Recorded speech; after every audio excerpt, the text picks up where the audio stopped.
Hey y'all, welcome to Art of the Budget. My name is Nicole, my pronouns are she and her, and I live in the Pacific Northwest on the traditional unceded territory of the Coast Salish Nations. Today we're going to be talking about investment terms. So this is another video in the Art of Investing series.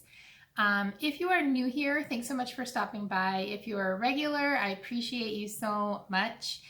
If you enjoyed this video, I would love it if you would like it. And if you enjoy this type of topic, which my videos are artists meets figuring out financial security, I would love it if you would subscribe if you're not already.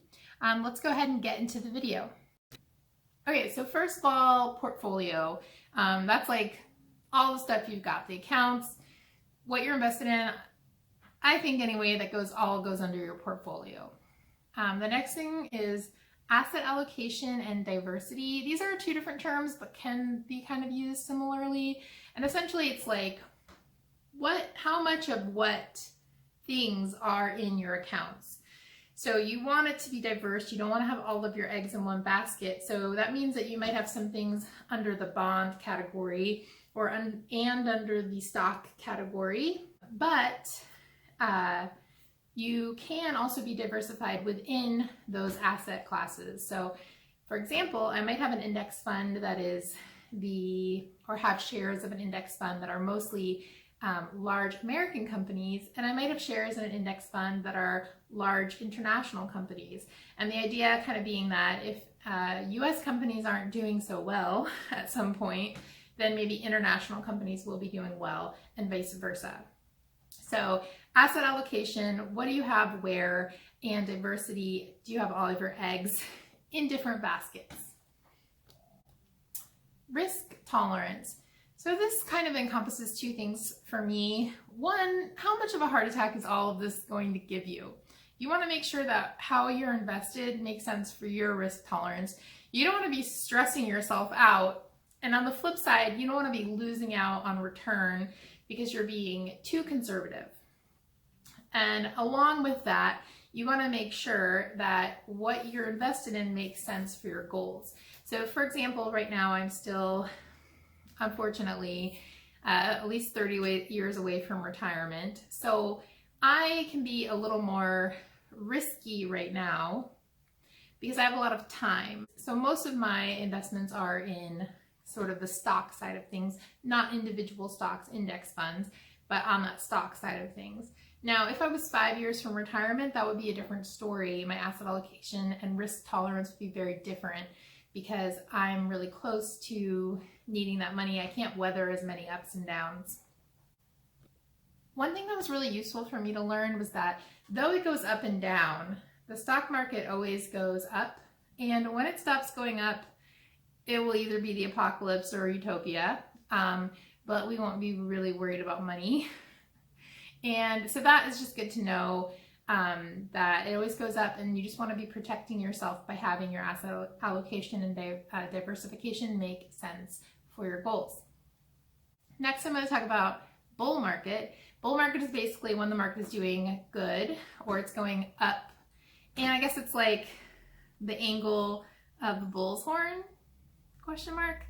And then next term is bear market. This is when it's doing bad or when the market is going down. And I guess it's like the angle of the bear's claws as it comes in to maul you.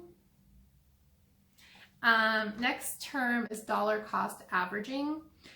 Essentially, dollar cost averaging is when you put a set amount of money in the market at regular intervals, or put any amount of money in the market at regular intervals. So for example, every month I put $500 into my Roth IRA. And what this means is, even though some months I might put it in and the market might be higher, so I'm paying a little more per share, but I'm getting a little less for my money. Other months the market might be lower, so I'm paying a little less per share, so I'm getting more for my money. But over the length of my investment, this averages out. So I'm dollar cost averaging. There's some interesting research that shows like dollar cost averaging overall outperforms if you could magically know like when to buy lowest lows and when to sell highest highs. And I've also seen some information about how lump sum investing can also be beneficial. But I think for most people watching, we don't have huge lumps of money to invest, so this doesn't really apply to us. So dollar cost averaging makes sense. So the last term is investment horizon. And for the purposes of this video, we're talking about retirement. So of course, depending on how far you are from retirement, this is typically a long-term investment. Although at starting investing in my late 30s, I was really pushing the envelope on that. And of course, any time is a good time to start investing in tax-advantaged retirement accounts.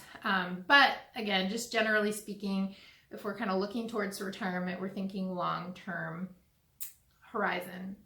There are definitely good reasons to do short and medium-term investing, but that would be with different type of account, a brokerage account, not a retirement account. And again, I just want to reiterate that having a long horizon, investment horizon, means that we can weather a lot of those ups and downs, even the bigger dips. Okay, thank you so much. I hope that was useful. Please leave any questions or anything you'd like to add down below. I'd love to see a lot of conversation in the comments. I will see you in the next video.